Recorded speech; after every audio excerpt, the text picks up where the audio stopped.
Hi, Margarita. Happy Sunday. I am very excited about this video. It is the feedback back from the psychiatrist who took in the information that you said, which was you are concerned about the way you respond to situations and events. You feel that your response is negative and that you possibly overreact, and you wanted more guidance or more clarity into why that is so. I gave you from a astrological and through my own experience of why that is so, but I think it's always good to get the scientific and as well as his in-depth experience of creating groups through human behavior on why it is that you respond the way you do. And I'm really excited because it looks like both he and I pretty much come down to the same conclusion. And I think that's really helpful for us because it makes us see where you exactly what the root cause is, where you could focus on, where you could put your attention without like second questioning anymore, and really getting to the root cause so that you can become the Margarita once and for all and for good. And so he broke this up because it's so much information and he doesn't want to overwhelm you. He broke it up into 3 different PDF files. So I'm going to read the first PDF file today through this video. And then in a couple days or perhaps next week, I will do the second PDF and then the third PDF. But I'm going to break it up into 3 sections.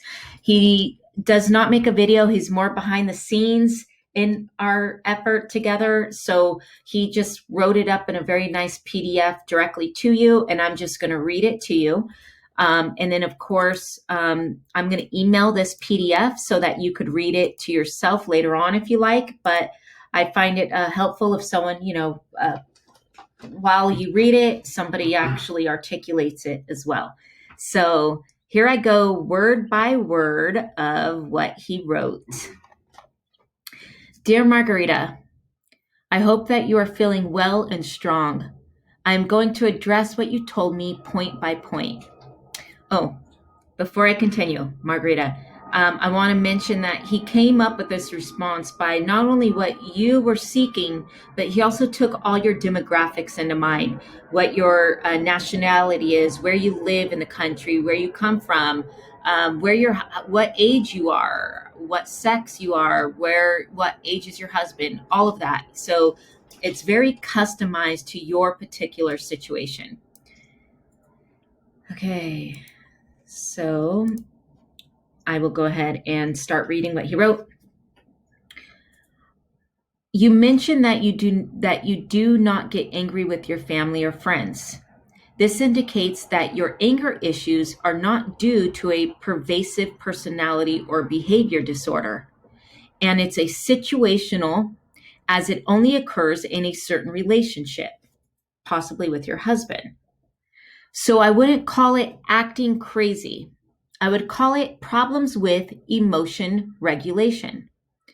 In a certain relationship, we will refer to this as the fruit of your problem, where you are using maladaptive ways of dealing with your emotions, which is most likely due to low self-esteem and low self-compassion. We will refer to these as the roots of your problem. Therefore, this is what we have to do. So he's saying to heal the root, we need to boost your self-esteem and increase your self-compassion. And then to nurture that root, learn healthy emotion regulation techniques for your anger. Healing the root, in parentheses, self-love. In order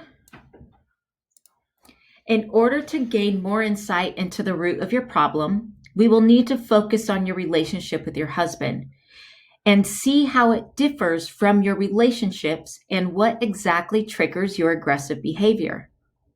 When you talk about the beginning of your relationship and how you got married, it seems that you had your doubts about whether your husband loved you enough in the first place. Considering the fact that you stayed in the relationship indicates an underlying fear you must have had, and most likely still have. the fear of being alone and being loved. Correction. The fear of being alone and not being loved. This fear is something that should be dealt with on a personal level, and it is never too late to do that. The truth about healthy love is that it must come from within. You should be the source of your own love, and once you are filled with self-love, only then you can let it overflow into a relationship with someone else who also feels a similar quality of self-love for him or herself. It is only then that two people can resonate with each other and share their love. But what happens in most relationships is that people expect their partner to fill the void that only could be filled with their own self-regard, and so they always feel a certain lack of love. If I am to explain this through a metaphor, in order to start a business partnership, both parties need to have a certain amount of capital. The ideal scenario is that two people share an equal amount of capital and put in the same amount of effort into the relationship. Now imagine that one of the partners has little or no capital. What happens is that he or she will be forced to work more in order to compensate for his or her lack of funds, and will most likely resent the fact that his or her partner is putting the same amount of effort into the relationship. Finally, the worst case is when two people with no capital try to start a business. Obviously, they will both have to overwork themselves in order to keep the business going, and most likely it will fail along the way. Root 1, self-esteem, in parentheses, feeling love for yourself. Self-esteem is the effective part of self-love. Our self-esteem is equal to how much love and respect we feel towards ourselves. So how can we increase our self-esteem? Researchers have found 3 fundamental psychological needs to contribute to self-esteem. 1, competence. 2, autonomy. 3, relatedness. The more you attend to these 3 psychological needs, the more self-esteem you are going to experience. Number 1, competence is our need to feel skillful or good at something. People feel valuable and respect themselves when they are good at something. This could be some kind of sport, an art form, or even one's occupation. So my first recommendation is to engage in an activity or work which you are good at and enjoy doing. If you haven't found such an activity yet, it is never too late to start and explore. There have been many late bloomers in every area of expertise. One example is Khalid Mohseni, a famous novelist who published his first novel in his 40s, which became a bestseller.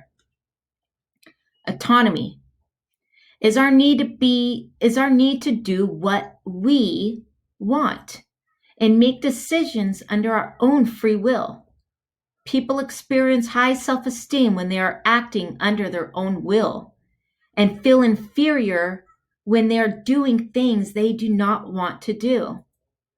My second recommendation is for you to list what you do throughout the day and add some things that you want to do, and try to cross out some of those things that you do not want to do. Number 3, relatedness is our need to relate with other people. Research has shown that people enjoy things they do with other people as opposed to when they do it by themselves. So my third recommendation is that you start spending time with your loved ones. And this could also be in the line with satisfying the other 2 psychological needs. Do something you are good at, competence, at your own free will, autonomy, with the people you enjoy being with, relatedness. Proposed exercises. Make a list of your daily activities and, number 1, add 1 to 3 activities that you are good and skillful at. Number 2, Add 1 to 3 activities that you want to do and try to cross out 1 to 3 things you do not want to do, and not doing it would not create serious problems. Number 3, engage in 1 to 3 activities with someone you love.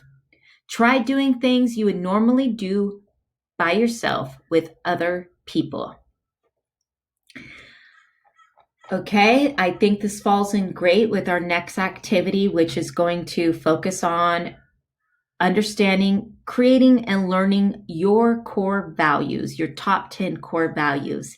And that's going to be in the next video that I send over to you. So I will see you in the next video.